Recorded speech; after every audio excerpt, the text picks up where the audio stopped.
Hey, Kyle's Wonderful here again with another wrestling review.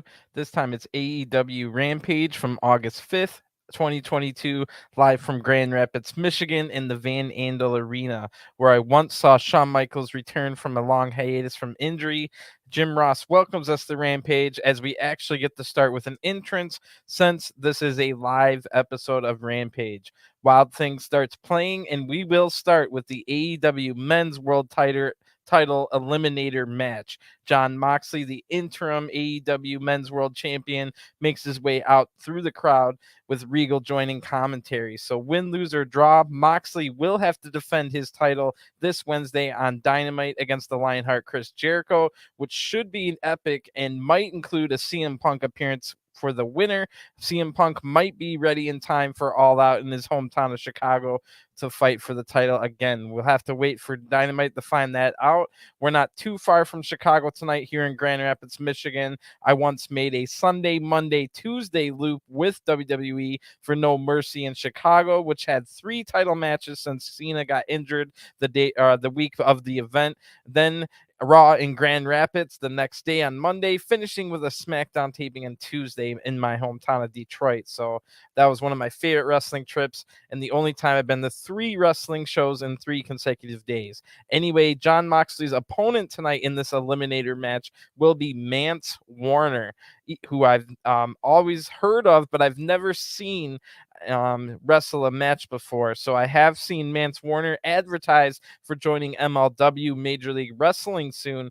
Another guy who showed up on SmackDown tonight was also teased for Major League Wrestling soon. So apparently, the guy that showed up on SmackDown, you can find my review on this channel, showed up tonight. Apparently hadn't signed with MLW yet, and maybe Mance Warner hasn't signed with MLW yet either. So maybe Mance Warner could impress tonight and get a Tony Khan maybe could sign him for either AEW or ROH. So all I know about Mance Warner is that he's a tough country guy, which was definitely how he got this eliminator match by winning a 20-man bunkhouse stampede battle royal that was at the Ric Flair's last match event this last Sunday, which I did not watch that event due to not wanting to see.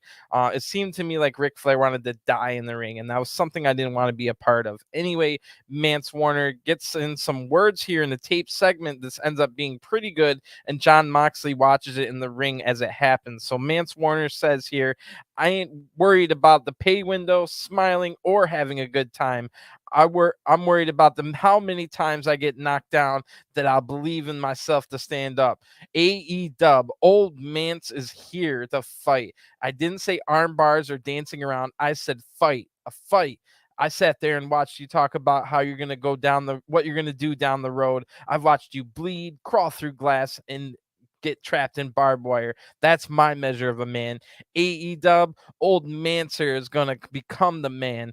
So then the video ends. Moxley's all fired up from watching that. I was definitely getting Briscoe vibes from Mance, which is definitely a good thing. So this is about to get nasty, isn't it?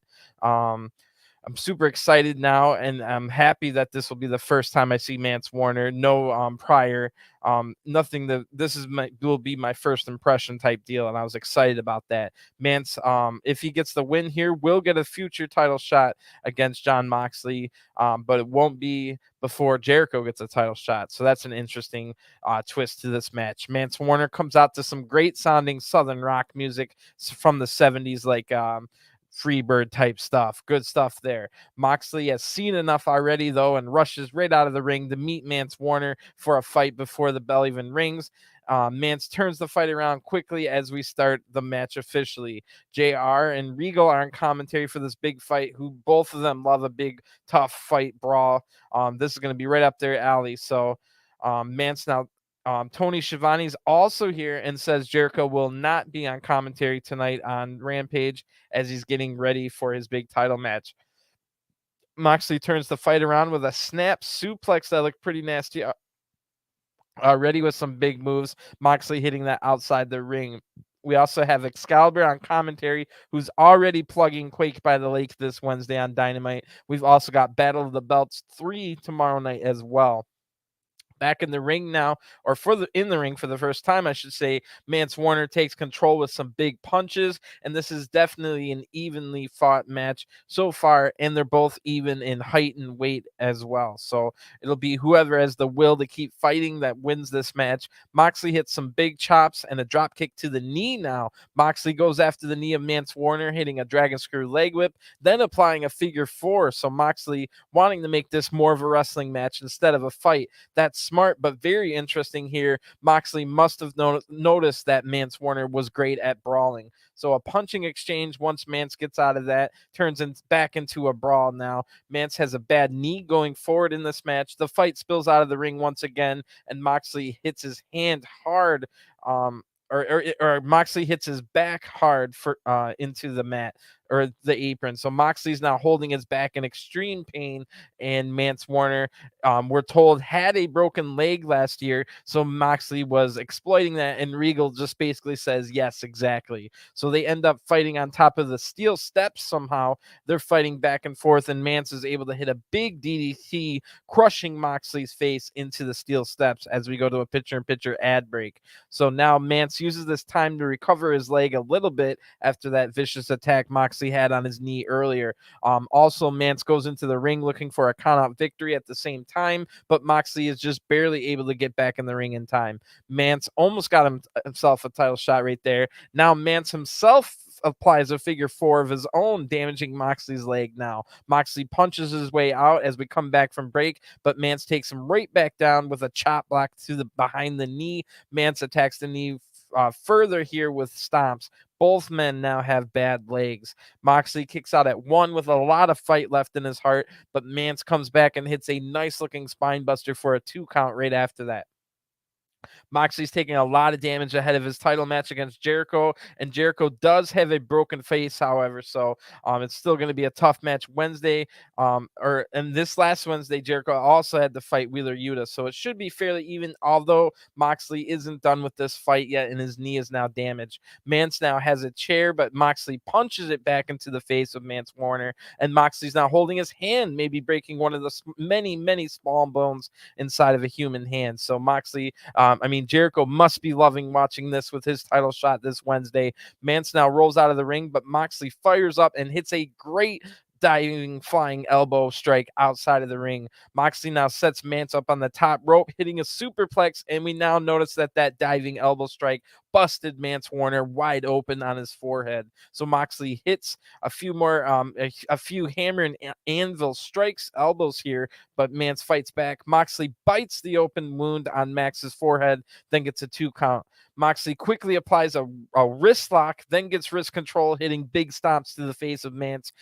Then a pile driver from Moxley and more stomps in the face after that. Mance Warner's in major trouble now. Moxley applies a sleeper hold, and Mance Warner passes out.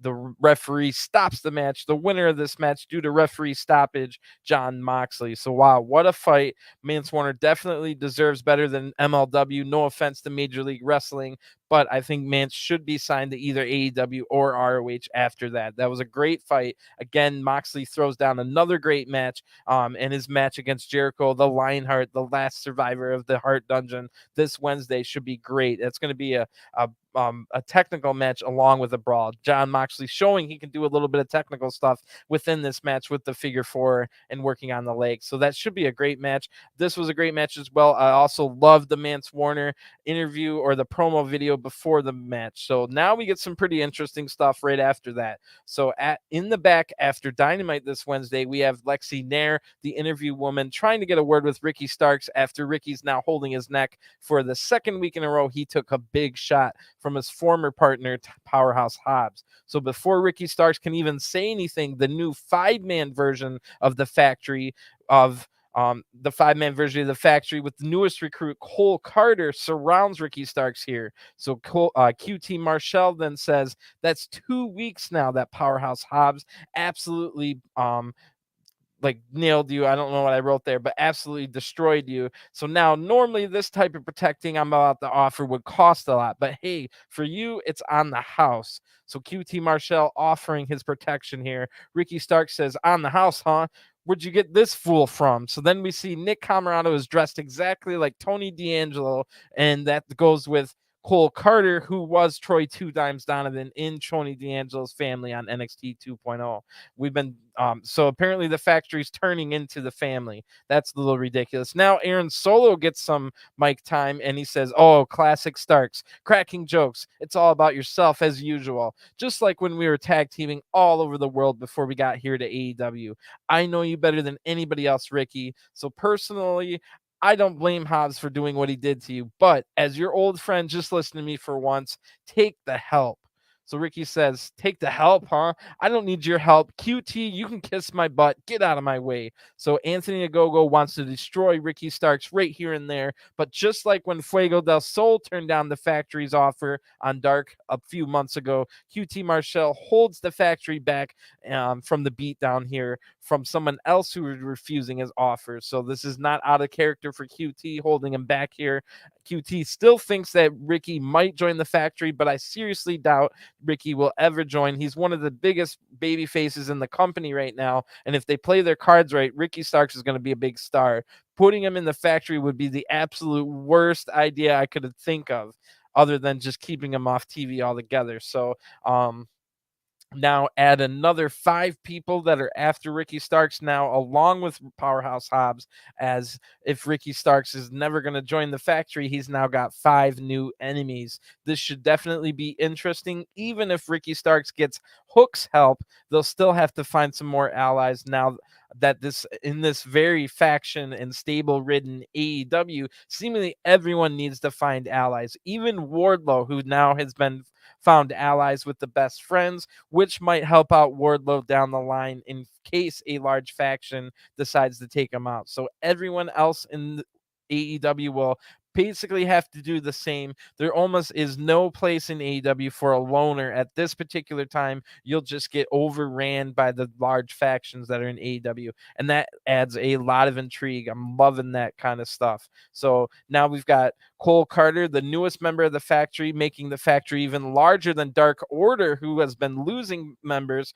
Dark Order technically has 5 members if you count either Colt Cabana, who seemingly only will be doing ROH from now on, and if you count or I should say, there's 6 members, but only 4 are active, the other one being -1. So all of a sudden, Dark Order is about to lose the numbers advantage they always had in their faction war against the factory, as the factory is looking hard to recruit. They've already been turned down by Fuego del Sol, like I said. I think there might have been one other person, but now Cole Carter basically got intimidated by being surrounded by the 4 men, joined the group, since Cole Carter knew that this was a faction battle in AEW and he couldn't survive on his own, having just come from NXT. So he knew that nobody else was going to accept him. Meanwhile, Ricky Starks thinks he can run on his own, maybe thinks he also have Hook's help, but that might not be enough. So we'll have to keep our eye on that. Now, when we come back from an ad break, we get a nice surprise,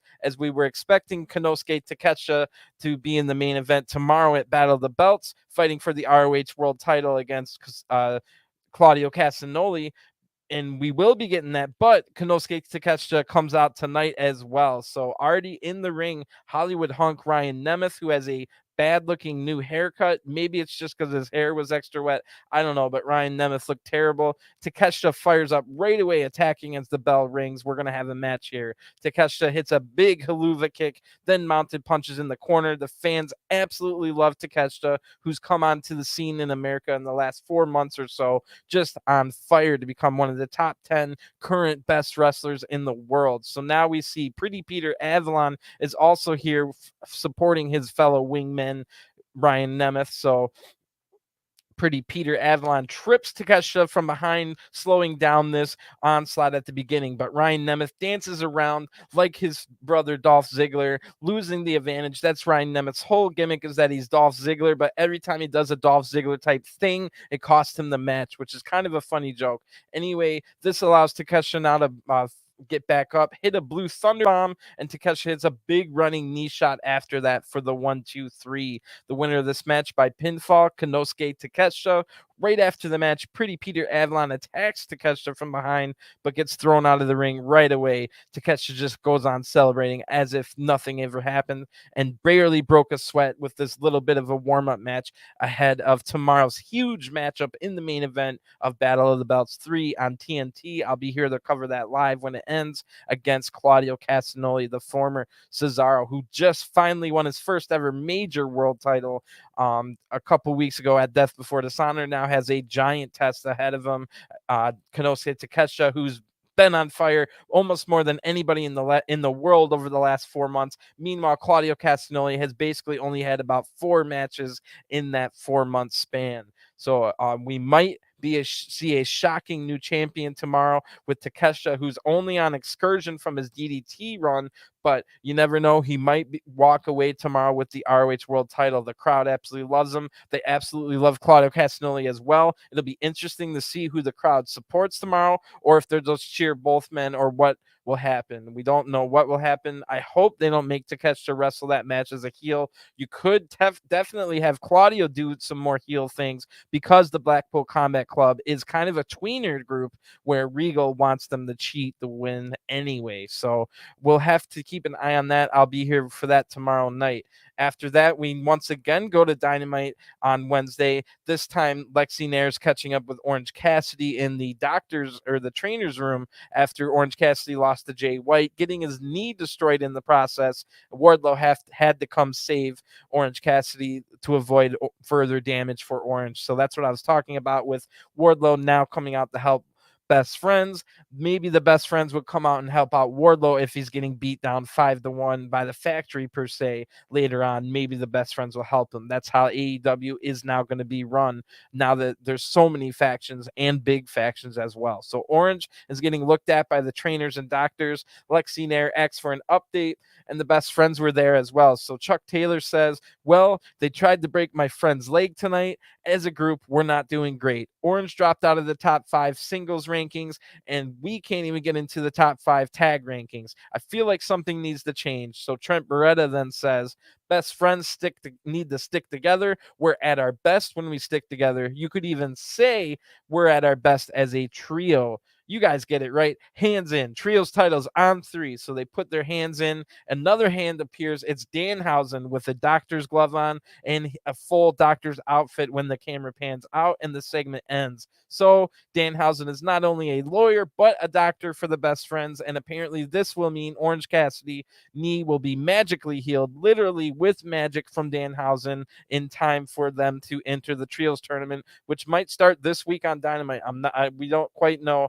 But it has to start pretty soon, because All Out is only 4 weeks away. So Danhausen uses his magic here. We don't see it, but I'm sure Orange Cassidy's knee will be fine by the next time we see him, and it would be thanks to Danhausen's magic.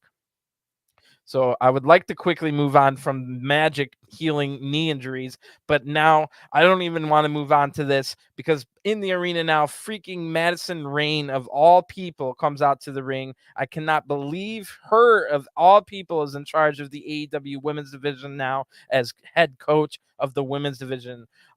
People are already kissing Madison Rayne's butt by saying that tag match that was awesome in the women's division on Dynamite, giving credit to Madison for that. But come on, that might mean that Madison won't ruin the division, but let's be real. Madison is the most overrated knockout wrestler of all time. She's terrible at wrestling, character work, and promo work. And she also now, with the addition of her on the staff, gives a terrible omen of maybe the most annoying commentator of all time. Madison Rayne's husband, Josh Matthews, might be closer to a job in AEW, which nobody would ever want. So Madison Rayne comes out. I'm like, what could she possibly have to say? Maybe she'll announce a new women's show, which would then Madison Rayne get credit for that too, even though she's done nothing? But anyway, what the heck? I already have to hear her on Impact. Let's see what we have here. And then in terrible news, Madison Rayne comes out dressed to wrestle and will have a match.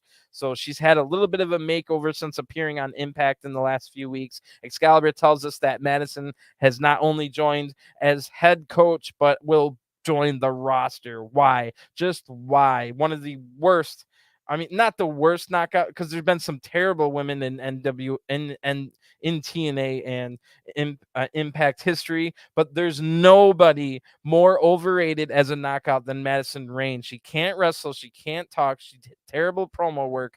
I have no idea what she's going to add to the women's division. Maybe it'll turn out for the best. Who knows? But in the meantime, why do I have to watch Madison Rayne wrestle when we have so many great women on the roster? It's ridiculous. So, um, hmm. Anyway, apparently Jade Cargill is just as mad at me about Madison Rayne becoming the coach of the women's division, and Jade must watch as much TNA Impact as I have, because Jade has now sent Leila Gray and tells basically to destroy Madison in this match. That's the plan anyway. So Leila Gray finally got her first win in AEW after 16 straight losses. Earlier this week, it was either Dark or Elevation. I can't remember. So Leila and Madison lock up in the ring. Leila's from OVW, which is associated with Impact, so these two might know each other. They trade waist locks for a little while. Then Leila hits a big forearm. Madison then tries 3 different pins in a row for two counts. Madison hits an arm drags and works an arm bar, and I can't believe I'm watching Madison Rayne in AEW. Who did Madison know to get this job? So Leila gets to her feet and pulls the hair to get to the ropes. Madison evades a corner attack and then stomps on the feet, or Stokely stomps his feet on the steps. That distracts Madison enough for Leila to knock Madison off the apron. So I'm hoping this is Madison Rayne's first and last match in AEW. How did someone like Emi Sakura not get this job as head coach? I understand that Emi has her own promotion, but she's there every single week, yet she's never appeared on Rampage ever. And Emi Sakura, it's been 960 days since Emi Sakura has appeared on Dynamite. I understand she has her own promotion, but she's always here. She's one of the best trainers in women's wrestling history. I have no earthly idea why Emi Sakura didn't get this job unless they offered it to her and she turned it down based on her Choka Pro commitments in Japan. But like I said, she's always there wrestling on Elevation, and Emi Sakura would have been a 10 times better coach than Madison Rayne. Anyway, now we have to watch Madison Rayne on Impact or Rampage instead of someone like Emi Sakura finally getting a match on Rampage, who just threw down a tremendous match against Toni Storm 2 weeks ago on Elevation. But nope, we got to watch Madison Rayne, of all people, take someone's spot like Emi Sakura, who's been there from the very beginning. BS. I would be fine with it if Madison Rayne was fine, but she's not fine. She's terrible. So now we're in a picture-in-picture ad break. Leila wears down Madison, who tries to fight back with more forearms, just a lot of forearms in Madison and pin attempts because she can't wrestle. What is she going to add to this women's division? She's not good at character work. She's not good at promos. Yes, she's a 17-year pro, but so is Serena Deeb. So is Mercedes Martinez. Emi Sakura is a 26-year pro, and she trains wrestling legends. So how did Madison Rayne get this job? Anyway, Leila takes back control as we get back from picture ad break. Madison gets out of the headlock with a jawbreaker, hits more strikes. JR and Tony act as if Madison Rayne hasn't wrestled for a while. She just lost the Knockouts tag titles a month ago. So I don't understand what's going on with any of this stuff. They're acting like Madison Rayne hasn't wrestled in years. And how did she get this job? Who does she know? And she's terrible wrestler, terrible at talking, terrible at character work. There's no reason she should have this job. So Leila hits a side effect for a 2 count to turn the momentum around, then signals for the end, but Madison hits yet again more forearms because she can't wrestle. Now a striking exchange. Madison blocks an X Factor and hits Crossroads of all thing for the 1-2-3. The winner of this match, Madison Rayne. I guess that was just shot at Brandy Rhodes, who now has her old job taken by Madison Rayne, of all people. So right after the match, Jade Cargill comes down mad, and as if this couldn't get any worse, she challenges Madison Rayne to a TBS title match on Dynamite this week. Again, I must remind you people, Emi Sakura has been 960 days since her last appearance on Dynamite. She's there every single week wrestling on Elevation. She's trained so many women wrestlers in the world as a 26-year pro, but yet Madison Rayne, a 17-year pro who's basically been carried by every single person she's ever been in the ring with, gets this job instead. Who actually knows what the heck's going on? We'll see if it. Hopefully, Madison Rayne loses to Jade Cargill, and we never have to watch her again on TV, either in a match or in a promo segment, and she just does work behind the scenes, and I forget she's ever there. But quickly moving on from that absolute terrible news, and if Madison Rayne beats Jade Cargill to ruin the streak, I quit. Anyway, the Lucha Brothers now have a video alongside Los Ingobernables faction, and Lucha Brothers have a video of themselves with Alex Abrahandes, and Ray Phoenix says, Rush Andrade, it's time for you to put up or shut up. It was like a terrible promo here from Phoenix. But now we see Rush, Andrade, and Jose the assistant, and Rush says, if they want to fight, we'll fight. And Rush is all mad, but Andrade says, tranquilo. And Andrade says, hey guys, I can't wait for Wednesday on Dynamite. And then Alex Abrahandes says, oh, if you're really luchadors, we want that match lucha rules. So Rush says Los Ingobernables faction is the best, and that should be a great match on Dynamite, which is shaping up to be a really good show at Quake by the Lake. Unfortunately, we'll have to watch a Madison Rayne title match on that card, but I'm just going to move on before I have a conniption. After the ad break, it's time for our main event. Mark Henry has Swerve and Our Glory on one side, and the new tag team of Tony Nese and Josh Woods on the other, alongside their lawyer, Smart Mark Sterling. So last week, Josh Woods attacked Keith Lee from behind while Swerve was having a match against Nese and Sterling. Now it will be a street fight tonight on Rampage in the main event. Smart Mark Sterling cuts Mark Henry off and says, Swerve, you're pleased with yourself winning last week, huh? Well, you beat a lawyer. Big whoop. Tonight, we'll have a street fight. Anything goes. We already had the premier athlete, Tony Nese, but now we have the technical beast, Josh Woods, national champion, ROH pure champion. So Keith Lee, you know him pretty well because he helped you take a nap last week. So Swerve says, Mark, man, shut up. You had to go through all this trouble, the red tape, signing petitions, even interrupting our celebration, which was disrespectful, and that's why you got a cake in your face. But all you had to do was approach us like men. You want to mess around? We can do that. So Keith Lee then says, Mark, you claim to be smart, but there's nothing smart about asking us for a street fight. Your so-called beast. Listen, little man, you stepped to the wrong people, and you're going to find out tonight. You'll be nothing more than a footnote on our journey to a properly ranked tag team.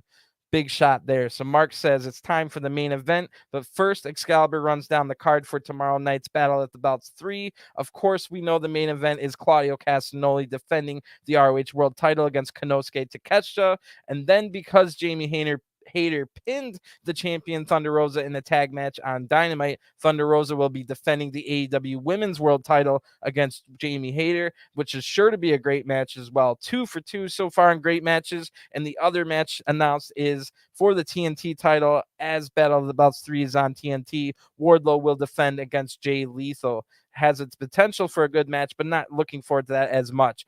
The scary thing is 7 foot tall Satnam Singh looming on the outside. Nobody wants to see a Wardlow Satnam Singh match at All Out. Please tell me that's not what we're getting.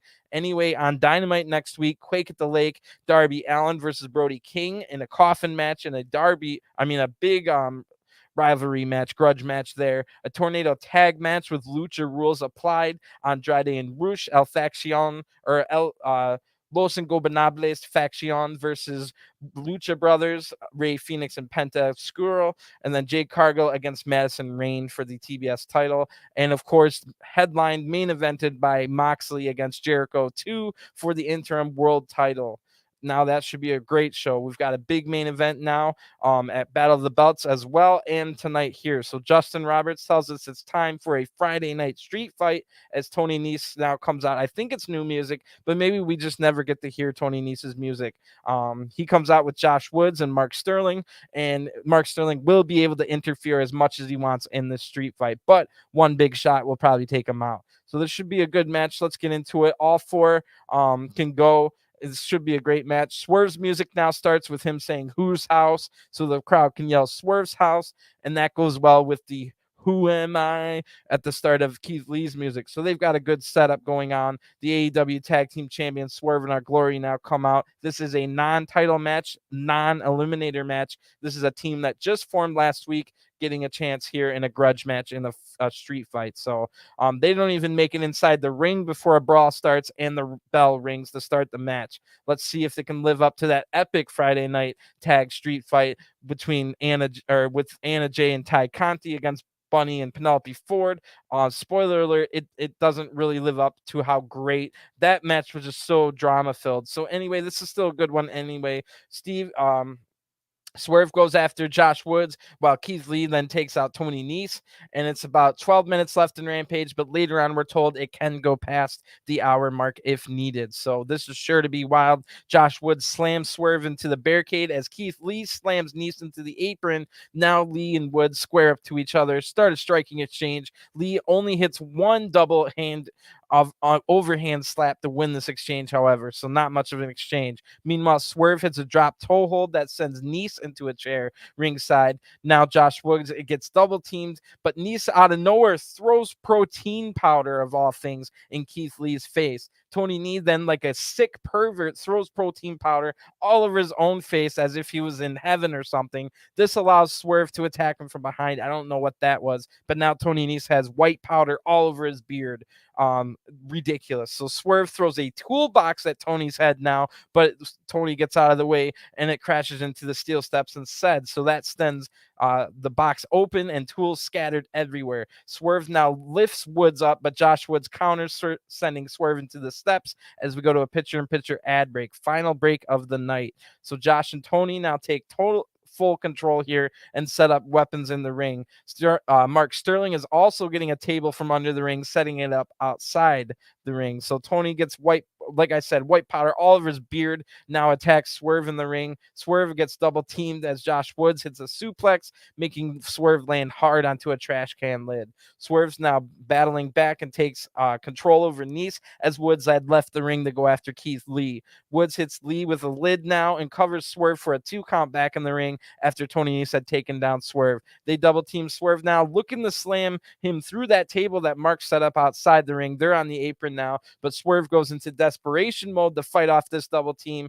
And then Lee tries to help, but gets kicked right back down by Nese. So they're looking to throw Swerve again through that table as we come back from ad break. Swerve fights for his life, as Tony says, we will go back past the hour if needed. Tony Schiavone that time. So giving this match more time than I thought. Swerve avoids going through the table, and Lee's now back to help. So back in the ring, Lee takes out both Tony Nese and Josh Woods, and Beals Nese right into Woods here. Then Sterling comes in and hits Lee in the back with a chair, but it was a weak shot that Lee absorbs easily. So the distraction, however, allows Nese and Woods to hit a double DDT onto a chair on the ground, and that took out Lee hard. So Swerve out of nowhere comes with off the top rope with a 450 splash, crashing into all 3 men, including his partner. But Lee might have not have kicked out of that with the bad chair shot to the head from the double DDT. So Tony Nese now sets up a table in the ring, and it looks to he looks for the slam. Swerve through it,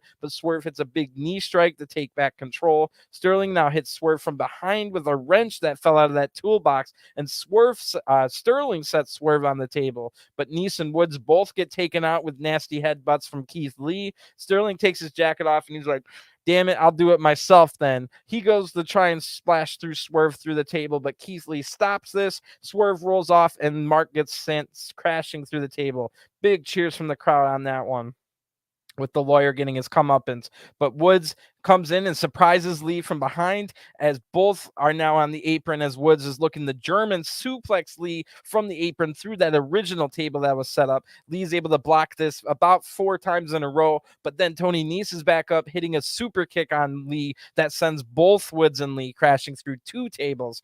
I had only seen 1 set up, but good thing there was 2. That was a lot of mass coming down. Nese now frantically sets up a pile of chairs in the ring, but Swerve counters who counters right back. And then Swerve counters again and sends Nese hard into a pile of chairs with a back body drop. Swerve goes up to the top rope, hits the 2-footed stomp on Nese into the chairs for the 1-2-3.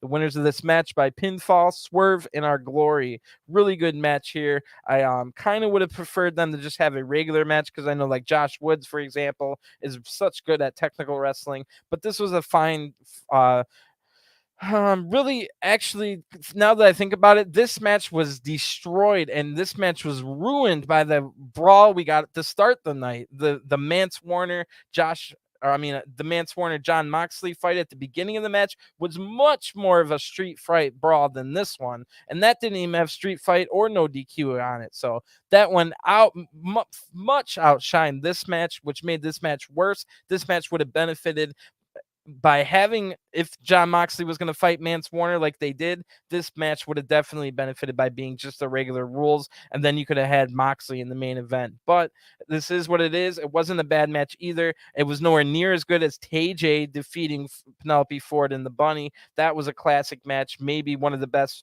hardcore women's matches I've ever watched. So now we've at least got another established tag team in the division, Josh Woods and Tony Nese, finally maybe giving Tony Nese something to do other than losing every singles match on Rampage and Dynamite, but winning every match on Dark and Elevation. Although we might fall into the same thing here just as a tag team, but I would doubt that for sure because Josh Woods is awesome. So they're probably going to get a few more wins, and maybe Tony Nese can do something. Although I don't want to see any more of this perverted throwing protein powder all over his face like some weirdo character ever again. That was awkward. So anyway, they'll definitely get some wins in the future. Pretty good Rampage overall.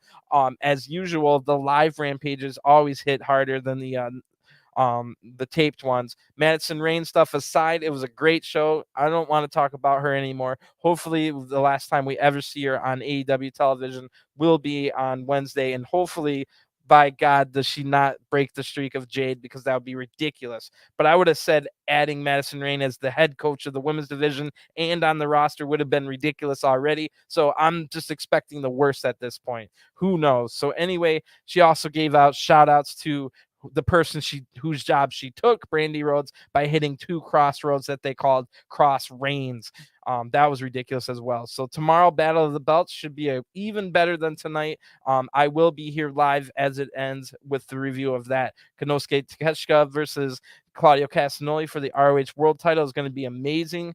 And then Thunder Rosa versus Jamie Hayter is going to be what do I call it? Like, I'm expecting good things, but I think it's going to be even better than I expect. It might have a chance to be match of the night, although Claudio and Takeshita is going to be hard to beat. Also on tomorrow night's card is Wardlow versus Jay Lethal for the TNT title. Who knows what we'll get out of that, but hopefully it doesn't lead to Satnam Singh versus Wardlow down. And they could fight on a random Rampage or Dynamite, but I do not want that to be the all-out not main event, but title match for Wardlow. Hopefully Wardlow can get a better match at All Out, but maybe that's the route they'll go because Satnam Singh's 7 foot tall. Maybe we'll get a surprise tomorrow, but I'm guessing it's just going to be an hour show without too much storylines, and it'll just be the 3 title matches. Hopefully the Wardlow match doesn't last very long, and then the other 2 matches are like 20 minutes each. So that would be great overall for sure. Maybe we'll get one surprise at least leading up to the big Dynamite in Minneapolis, Minnesota, Quake by the Lake this Wednesday. So that's going to be a great card as well. I'm going to get going, but you can check out, I've got G1 coverage from New Japan as well as every other show going on right now. So give me a thumbs up and a subscribe. You guys have a great weekend. I'll talk to you again soon. I also do full reviews of Dark and Elevation as well as BTE and AEW if you're looking for more for your AEW fix. And thanks for tuning in. Like I said, I'll talk to you guys again. Have a great weekend. Peace.